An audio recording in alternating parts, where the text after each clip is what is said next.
नयन सुलगिनी ज्योति ब्रह्म गोदारिणी नीलगी श्री राम जय जय राम। श्री राम जय जय राम। सच्चिदानंद भगवान सनातन धर्म की। हमारा प्रवचन उनकी उस विषय के लिए नहीं है जिस आवश्यकता की पूर्ति आपको किसी तरीके से हो जाती। जैसे भूख की आवश्यकता की पूर्ति आपकी हो जाती है, कर लेते हो, उसके लिए मेरे प्रवचन की जरूरत नहीं। इसी तरह रहने का घर है, बना लेते हो, छोटे मोटे घर पे रह लेते हो। मैं घर बनाने की प्रेरणा देने नहीं आया। किसी तरीके से रोग होता है, उसकी दवा से निवृत्ति, संयम से निवृत्ति, योग से निवृत्ति। तो जिसकी पूर्ति निवृत्ति आप कर ही लेते हैं, उसके लिए मेरा प्रवचन नहीं है। प्रवचन है जिसकी निवृत्ति न साथी करवा सकते हैं, न विज्ञान करा सकता है, और न वस्तुएं, न रिश्ते नातेदार। वो है मृत्यु। आप ये बताएं मृत्यु की निवृत्ति कैसे करोगे? ये बताएं बड़े होने की प्यास किससे पूरी करोगे? ये मैं नहीं कहता थोड़ा नहीं होती, आपको लगता है मैं बड़ा हो रहा हूं, पर ऐसे बड़े होना जिसके आगे फिर बढ़ने की गुंजाइश न हो। ऐसा बड़प्पन यदि तुमको किसी तरीके से प्राप्त हो तो उसे कर लो। तो ना तो जीवन आपको अनंत मिला है, उसको अंत वाला ही है। कोई भी तुमको अनंत नहीं कर सकता करके। इसी तरह आपके मान की खुराक को किसी पद से पूरा नहीं किया जा सकता। हर व्यक्ति पहले से बड़ा हो रहा है, आप देख लेना। पहले से थोड़ा घर अच्छा हो गया है, पहले से सम्मान ज़्यादा मिल गया है, कुछ पद पोस्ट अच्छी मिल गई है।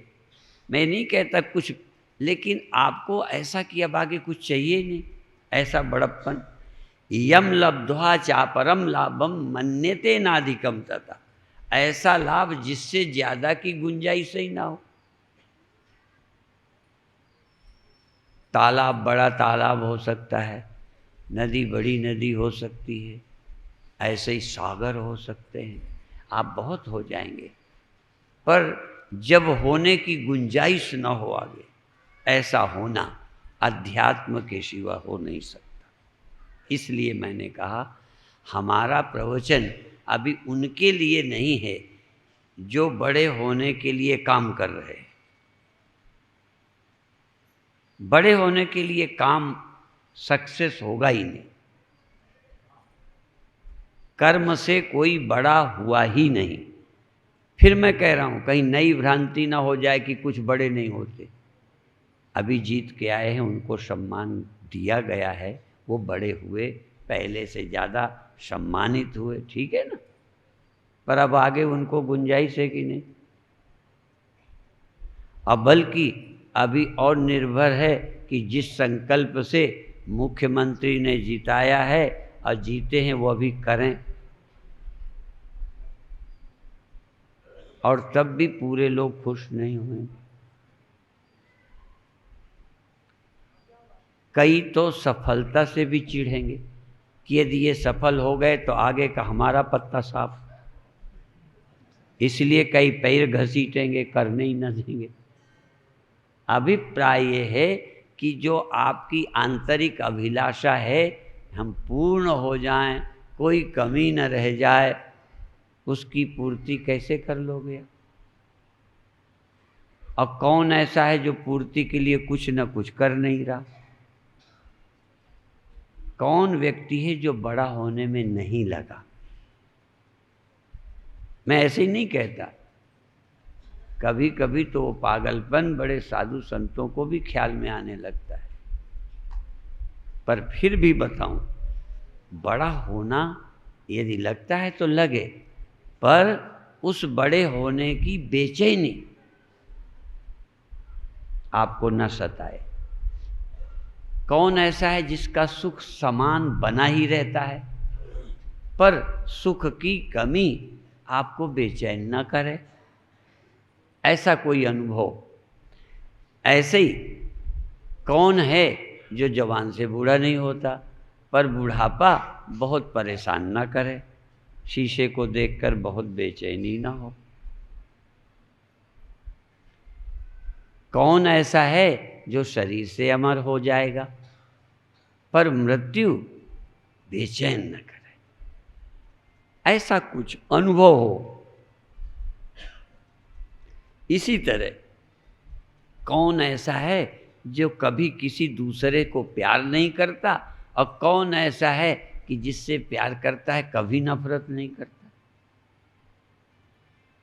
कभी थोड़ी देर को भी नफरत न करता हो, थोड़ी देर को बुरा न लगता हो जो आपको अच्छा लगता है। हमें तो चेले भी कभी कभी बुरे लगने लगते हैं। हम अपनी बताते हैं, इसलिए बताते हैं कि तुम बहुत हिचक न रहे तुम्हारे मन में। वही चेला बहुत अच्छा लगता है और वही चेला कभी बुरा लगने लगता है। आपको तो सब लोग सदा अच्छे लगते हैं। चलो, पत्नी या पति हमेशा अच्छे ही लगते रहे, कभी पति आपको बुरा तो नहीं लगता। थोड़ी देर को ऐसा कोई व्यक्ति जो बुरा नहीं। अब बुरा अच्छा लगता है तो आपके पास क्या उपाय है कि थोड़ी देर कोई दूसरा ही ना हो? एक अवस्था है नींद, जहां न तुम होते हो न दूसरा होता है। ऐसा तो होता ना, इसलिए उस समय किसी की छाती जलती नहीं। किसी से क्या जलोगे जब कोई दिखता ही नहीं, और तुम जलोगे क्या जब तुम उतनी देर हो ही नहीं। तुम्हें अपने ही होने का ख्याल नहीं है तो दूसरे को देख के क्या खुश होगे और क्या नाराज होगे। इसलिए सुषुप्ति का सुख या दुख जो भी समझो, उस सुषुप्ति का आनंद किसी पे निर्भर नहीं है, न पति पर, न पत्नी पर, न धन पर, न दिमाग पर, न मन पर, निर्भर ही नहीं है। ऐसा सुख, ऐसी समझ क्या थोड़ी देर को जागृत में हो सकती है?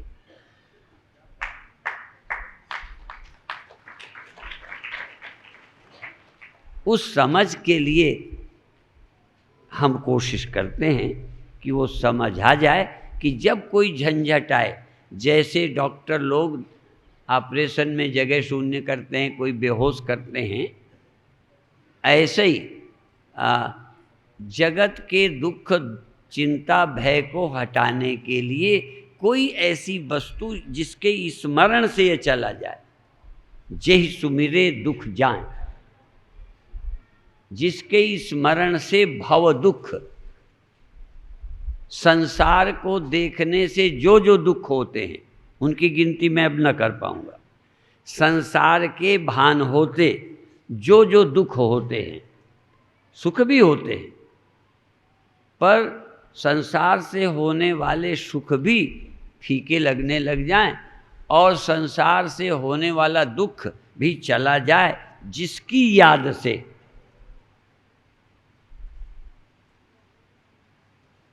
उसको आप परमात्मा कह दो, सत्य कह दो, जिसकी याद से जन्म और मृत्यु झूठे लग जाए। भूल जाए नहीं, भूल तो जाते हैं सुषुप्ति में।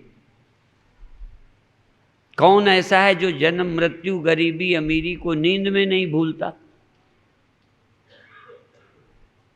लेकिन आंखें हों, जाग रहा हूं, शरीर है, दिमाग है, पर ऐसी चीज मेरे स्मरण में आ रही जिसकी याद से जन्म और मरण या द्वैत, मैं और तुम ऐसा लगता है जैसे है ही नहीं।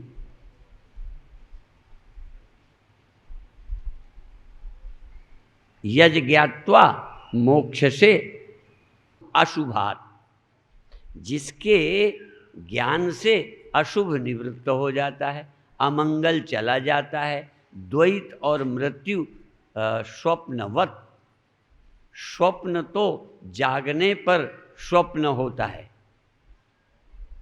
लेकिन यह जगत दिखते हुए, भासते हुए ऐसा लगता है जैसे नहीं है। उदाहरण में घिसा पीटा, हजारों बर्तन मिट्टी के रखे हैं और मिट्टी देखो तो एक है। एक घड़ा दूसरे घड़े में नहीं है। ये घड़ा यही है, ये यही है, वो वही है, लेकिन उसमें एक चीज है जो सब में है। सब में देखो, मिट्टी में आप सबको भी देखते हो, उस एक को भी देख लेते हो जो सब में है। दोनों देख लिए तुमने, सब भी देख लिए, सब में एक भी देख लिया। हजारों गहने भी देख लिए, उसमें एक सोना भी देख लेते हो, देख सकते हो, दिख जाता है। पर सृष्टि में, सृष्टि अनुभव में आती है, एक अनुभव भी नहीं आता। आता है आपको? वह एक सब में। एको देवः सर्वभूतेषु गूढ़ः, एक सब में, चाहे उसे परमात्मा कहो, आत्मा कहो, ब्रह्म कहो, शिव कहो, राम कहो, पर जो सब में हो। यदि राम एक जगह हैं, कृष्ण एक जगह हैं, परमानंद एक जगह हैं, तो ये सब में नहीं है। पर एक है जो परमानंद में और तुम में, इनमें एक है, पर वो अभी हमारे ख्याल में ही नहीं आ पा रहा। सबको ये दिखने वाला द्वैत दिखता है, सब में छिपा अद्वैत नहीं दिखता। इसलिए एक शब्द है गूढ़ो आत्मा। गूढ़ो आत्मा न प्रकाशते, जो छिपा हुआ है वो स्पष्ट नहीं हो रहा। तो कथा आपके व्यवहारिक जगत में जो मृत्यु है, अनेकता है, इसको नंबर 2 की कर दे और नंबर 1 में सत्य हो जाए। ये सत्य व्यवहार का हो, लेकिन परमार्थ में द्वैत ना हो। व्यवहारिक द्वैत, पारमार्थिक अद्वैत, उसको देखें तो अनेक हैं ही नहीं, तो उसको देखते रहें अनेक में, उस एक को सब में देखें। उसी का आदेश ईशावास्योपनिषद करता है, यह तो सर्वाणि भूतानि। जो कोई, इसमें ये नहीं कहा कि सब देखें, कोई भी इनमें, यह सर्वेषु भूतेषु, जो इन सब प्राणियों में आत्मा को देख लेता है, सब में, आत्मा कहो, ब्रह्म कहो, उस एक को जो सब में देख लेता है, एक को सब में, और सब को उस एक में देख लेता है, ततो न विजुगुप्सते। उस समय जो एक को देखता है वो फिर ईर्ष्या नहीं करता, जलता नहीं है, झुलसता नहीं है। और जो उस एक को देख लेता है, उसकी मृत्यु नहीं रह जाती। एक को देखने का प्रभाव होगा कि बर्तन की मृत्यु नहीं है, क्योंकि उसे एक जो सब में समाया है, जो बनता नहीं, मिटता नहीं, मरता नहीं, वो दिख रहा है। मृत्यु में भी अमृत, अनेकता में भी एकता, जन्म में भी अजन्मा, सृष्टि में भी सत्य, जिसे दिखाई पड़ जाता है। या जब सृष्टि परेशान करती हो, जब मृत्यु परेशान करे, उस समय उस एक को देख ले। तो परीक्षित ने 7 दिन जो श्रम किया, यदि 7 दिन श्रम नहीं करता तो मृत्यु के समय मृत्यु नहीं होती नहीं देख सकता था। सवाल ये है कि मृत्यु के समय अमृत को देख सके। जब जब द्वैत दिखे तब तब अद्वैत का स्मरण कर सके, इतनी समझ और सामर्थ्य दोनों। तुम 7 दिन की भागवत के बाद यदि मृत्यु होने लगे तो गिड़गिड़ाओगे या नहीं? इसलिए वो जो समय आएगा जिसको वैज्ञानिक, तुम्हारे दोस्त और पैसा और पद कोई जिससे मुक्त नहीं कर सकता, उससे कथामृत मुक्त कर सकता है। पर कथा पी गई हो, कथामृत भी पीना पड़ेगा। कई बार जबान में दवा डालो बाहर गिर जाती, कान से खिसक जाती, वो जाती ही नहीं। यदि वो अमृत आपने पी लिया है, भगवदामृत, कथामृत, ज्ञानामृत, सत्यामृत, स्मरणामृत यदि पीना आ गया है तो मृत्यु के समय गुरु भी उपस्थित न हो, दिखने वाला कोई भगवान भी उपस्थित न हो, पर यदि सत्य तुम्हारी स्मृति में है तो तुम्हारा कोई कुछ बिगाड़ नहीं सकता। और यदि वो कथामृत पान नहीं किया, आपकी मृत्यु है, आपने मुझे बुलाया और आपके मैं आंसू देख रहा हूं, ऐसी जगह जाने का अवसर आता है जो मुझे दीन भाव से देख रहे हैं और मेरे से आशा कर रहे हैं, और मैं भी दिल से चाहता हूं कि दुख चला जाए, पर मेरी उपस्थिति से नहीं जाता। मेरी उपस्थिति से आशा तो है कि कोई चमत्कार कर दे। चमत्कार हमारे होने में नहीं, चमत्कार हमारी वाणी में है। पर वाणी का चमत्कार लोगों को पता ही नहीं। इसलिए अभी शांति स्वरूपानंद कहते सुनने पर जोर देते हैं,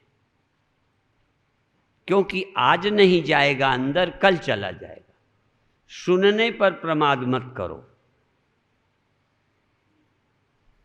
और सुनकर हम लोग कहते शब्द और अर्थ। शब्द तो गधे के कान में, कुत्ते के कान में जाएगा, लेकिन अर्थ कुत्ते के ख्याल में नहीं आएगा। ध्वनि अलग है,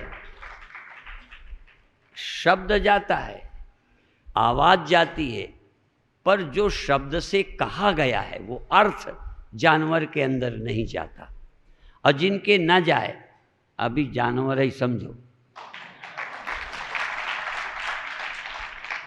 पर वो जानवर जानवर रहेगा। यदि तुम आज जानवर हो पर सुनते रहे तो मनुष्य हो जाओगे, और सुनते रहोगे तो मनुष्य नहीं, तुम परमात्मा हो जाओ। इसलिए कथामृत नहीं छोड़ो। यदि आज अभी अमृत नहीं लगता तो थोड़ा तो टेस्ट होगा ही, थोड़ा जो अच्छा लगता है, ये अच्छा लगना सत्य तक पहुंचने की सीढ़ी है। कथा अच्छी लग रही, बड़े क्लियर नहीं हो रही। क्लियर तो हमें भी जल्दी नहीं होती थी। और आज भी जब द्वैत आता है तो अद्वैत का स्मरण कराने गुरुदेव का शरीर नहीं आता। फिर मैं कह रहा हूँ, कभी कभी जब द्वैत दुख देता है, चिंता देता है, मैं मेरा आके खड़ा होता है, तो उस समय सीधा कोई ग्रंथ नहीं आता, पर ग्रंथ में जो सुना और पढ़ा है वो मेरी बुद्धि में आता है और द्वैत का दुख चला जाता है। जैसे किसी को जहर हो और कोई दवा मिल जाए, तो दवा क्या है? अर्थामृत, शब्दों के अभिप्राय का स्मरण।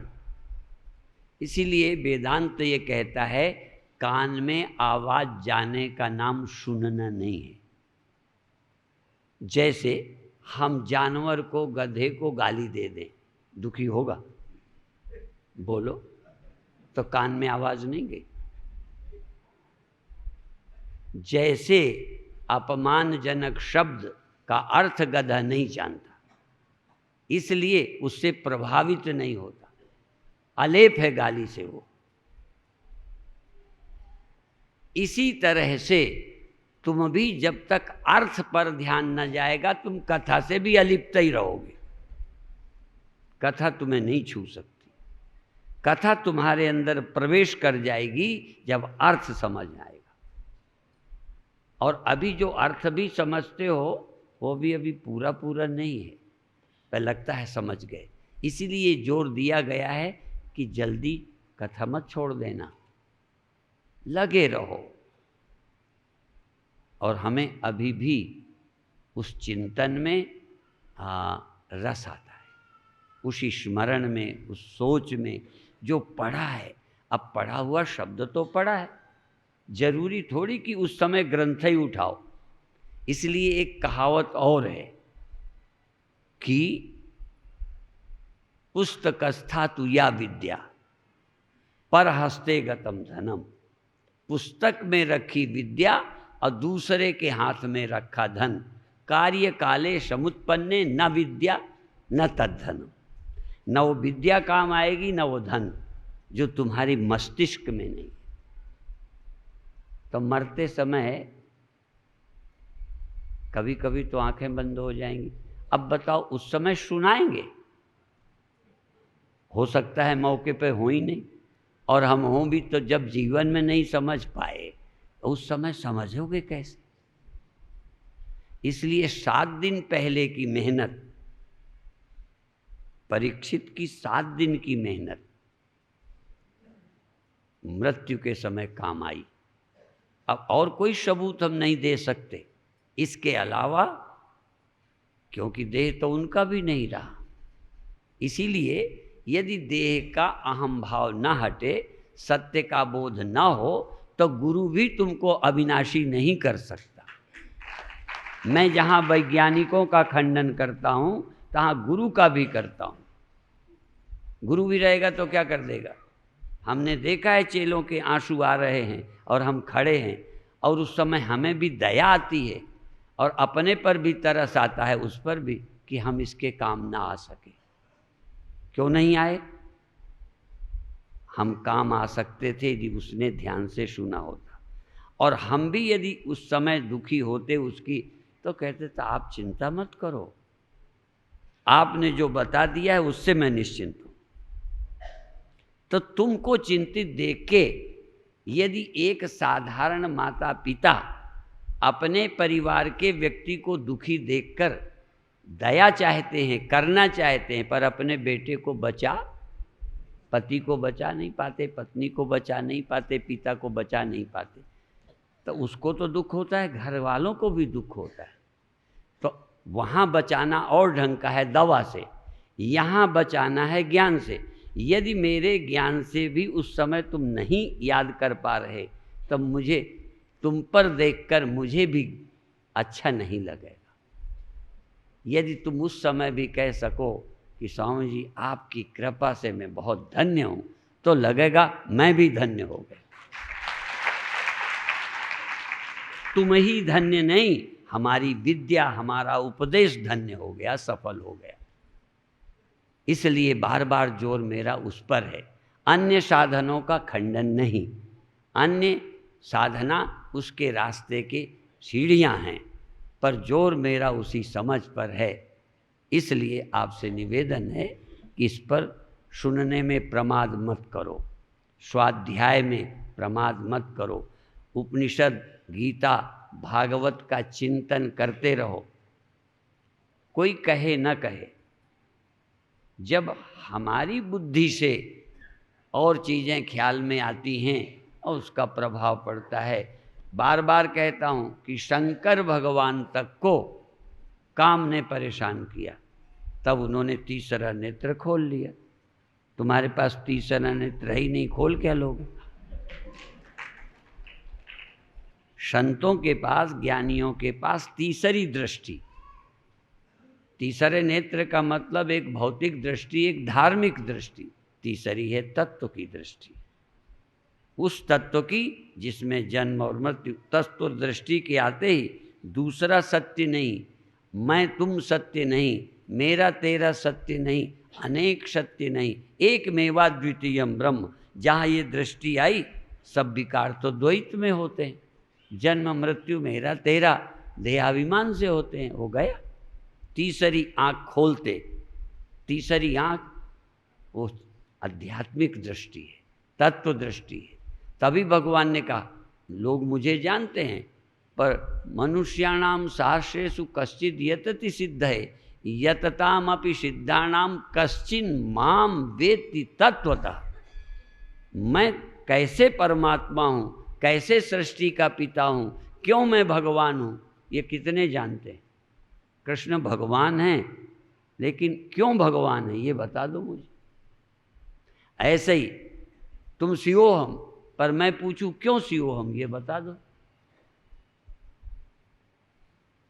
तुम कैसे अविकारी हो, ब्रह्मज्ञानी सदा निर्लेप, और तुम कहते हो मैं ब्रह्मज्ञानी हूं। कैसे? आपके पास तर्क, युक्ति, सबूत, प्रमाण ये स्पष्ट हो, फिर हमें दूसरे को नहीं समझाना। जब शिव जी की तीसरी आँख खोली तो उसको और किसी ने जाना होगा कि तीसरी आँख खोल ली। जिसने खोली उसी को पता। मैं इस समय ब्रह्म स्मरण में हूँ या द्वैत में हूँ, मैं इस समय देहाभिमान में हूँ, सांसारिक दृष्टि है या मेरी ब्रह्म दृष्टि है। तो जब आपकी दृष्टि बनने लग जाएगी तो आप ही हो जाएगा। जैसे सुषुप्ति में दुख नहीं, स्वप्न में सत्य था, जगने पर स्वप्न का दुख चला गया। ये किसको पूछोगे कि जागने पर स्वप्न में जो मरना था, घबराहट थी, एक्सीडेंट हुआ था, लुट गया था, गुंडों ने घेर लिया था, नींद खुल गई, तो किससे पूछोगे कि अब मैं ठीक हूँ कि नहीं। कई लोग हमसे पूछते ज्ञान हो गया, इसका क्या प्रमाण है, कैसे समझें, स्वप्न से जाग गए का क्या सबूत है, किससे पूछोगे। तो तुम ब्रह्म हो, ये जब क्लियर होगा तो किसी से पूछना नहीं पड़ेगा। ओम शांति।